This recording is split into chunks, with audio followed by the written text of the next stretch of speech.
I-review natin 'tong, Soundcore R50i NC na nabili ko sa Lazada, I think 5 months ago. So, itong R50i, I'm sorry, it's the Soundcore R50i NC. Ito yung bale improvement dun sa previous na model nung Soundcore, which is yung Soundcore R50. Well, halos same pa rin naman sila. Yun nga lang, may onting-onting differences lang. So from the name itself, sinabing NC, that's noise cancelling. It's Soundcore R50i NC. And nagbago yung ano niya, yung sorry, wala akong isang wala ako nung isang version yung mas luma. So ang pinagbago lang nila, yung dati kasi may lanyard. Ngayon ito naman wala nang lanyard, pero meron siyang cellphone stand. Yan. Tatayo mo lang siya ng ganyan. Tapos, tatayo mo yung cellphone ganyan. Yan. Tapos, may cellphone stand na siya. So, usable siya pag halimbawa gusto mong manood ng movies or gusto mong makinig ng music or manood ng Netflix, ng YouTube. Yan. So, ano pa yung pinakaiba? Ayun, una nga yung case na wala yung lanyard, nagkaroon ng holder. Tapos, pangatlo naman, from the word NC, meron siyang noise cancelling. Ayan, ito yung itsura niya sa loob.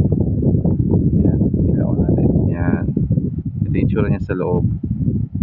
Ayan, ayan yung itsura ng headset niya. Medyo malaki siya. So, yung ergonomically speaking, okay siya sa tenga. Maganda siya halimbawa pag mag-jogging ka, pag naglalakad ka. Yung fit niya, maganda talaga. Pero hindi lang siya okay pag matutulog. Kasi may mga taong sanay mag-headset ng tutulog eh. Halimbawa ako dati, sanay ako mag-headset, natutulog ako. Hindi siya bagay sa habang natutulog kasi natatanggal siya, tas touch sensitive kasi to. Ayan o, pag pinindot mo siya, dinikit mo lang balat mo, nag-activate yung sensor niya.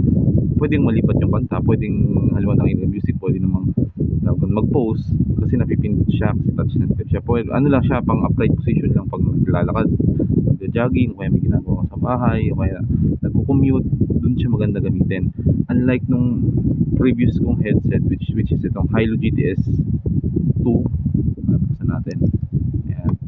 Ito, pag nilagay mo siya sa tenga mo, perfect fit. Kahit humiga ka, hindi siya napipindot and saktong-sakto siya sa butas ng tenga. Ito yung advisable, yung recommended ko para sa mga gusto, halimbawa natutulog, gusto may headset. Ito yun, mga ganitong style, ganitong type.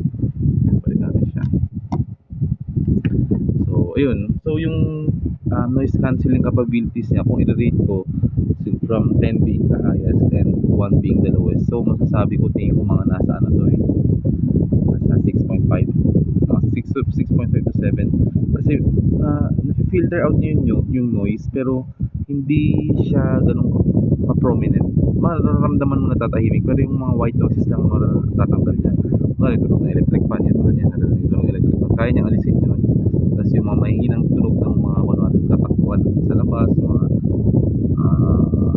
aluskos ay natatanggal niya. Pero yung mga malakas na boses ng tao, andun pa rin, hindi niya maalis yun. So maganda na rin siya, sulit na rin kasi nabili ko lang ito ng 400 pesos.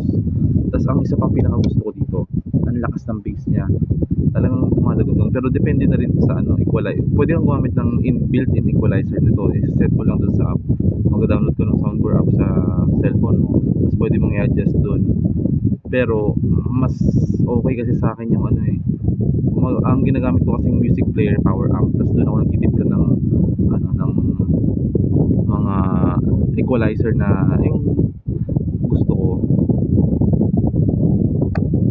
Ayun, malakas yung bass niya pero kailangan mo lang timplahin pa ng konti para makuha kung ano man yung gusto mo kasi parang medyo generic yung tunog niya pag walang equalizer. So lapit tayo dito. So ayun, powerful sound for mic AI clear calls. Yan, yun yung tawag dito, sobrang linaw. Yung sinasabi nga nila HD voice. Ayun, sobrang linaw kaya sulit na sulit naman siya. Next naman yung 2-in-1 charging case and phone stand. Ayun yung sinasabi niya dito. Yan, 2-in-1 charging case. Ayan, charge mo siya. Ito, siguro mga 2 hours, 3 hours pa ito siya charge. Tapos ang isa pa sa pinakamagandang feature nito, napakatagal talaga niya malobat. Halimbawa kasi work from home ako, mag-start ng shift ko ng 10 PM ng gabi, ilalagay ko sa tenga ko to, tapos nakikinig ako ng music. Hindi ko siya pinapatay. Tapos malulobat siya around 5 to 6 ano na, 6 PM ay 6 AM kinabukasan. Straight 'yun. Depende na lang siguro kung isasagad mo ng siguro 100% yung volume. Mauubos agad siya siguro mga 5 hours. Pero kung ako kasi minsan sa gitna lang o kaya minsan siguro wala pa sa kalahati, yun yung volume ko. Tumatagal siya talaga ng matagal na matagal. Lalo na kung maganda to, kung halimbawa mag-travel ka tapos wala kang mapag-charge dyan, napakatagal talaga malobat nito. Yung case naman niya, ito yung case naman niya, yung laki niya, sakto lang din, kasyang-kasya sa bulsa. Pero kung ako tatanungin, sana tinanggal na lang nila tong stand kasi hindi naman siya ganun nagagamit masyado. Lalo na baka pag nasa bag mo yun, tapos biglang accidentally bumukas tas na di na tanggal yan. Yan. Tapos ano ka ba? Tayo sa likod yan, powerful sound. Yan, 10-hour playtime. Isa nga lumalag. Sa akin kasi medyo ano tawag doon, mga high quality yung pinapakinggan kong sound tsaka non-stop. Kaya minsan 8 hours na minsan inaabot, pero minsan mapapaabot ko siya ng 9 to 10 hours kung ano talaga, kung medyo mahina lang talaga yung sound. Kaya ako kasi minsan kalahati o kaya wala pa sa kalahati. Yan. So ayun, automatic noise cancelling, ano pa.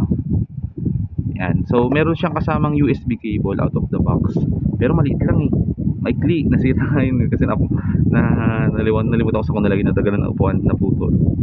Ayan. Tapos yan, charging case. Yung may ear tips, may free siyang ear tips, small, medium, large. Medium nakasalpak na siya doon. Yung small medyo maliit tayo, large naman masyadong malaki, hindi masyadong fit. So buksan natin yung box, tingnan ko ano yung laman ng loob. Na-unbox ko to dati pero double check natin.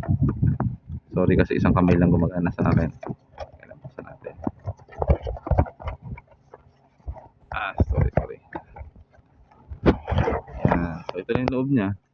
Yan lang, ito yung paperwork, manual, quick start guide, iba't ibang languages, nakalagay dito yung instructions. Tapos dito nakalagay yung ear tips niyo, small tsaka large. Yung medium nakalagay na dun sa headset, hindi ko ginagamit yung ibang sizes Tapos dito nakalagay yung cable, pero nasira na yun, hindi masyadong naingatan. Tapos balik na natin. So yun lang yung masasabi ko.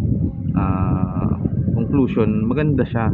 Hindi siya yung pang mabigatang mga audiophile yung sa technical side, hindi ganun ka solid yung sound niya, yung isolation ng mga instruments hindi ganun ka solid.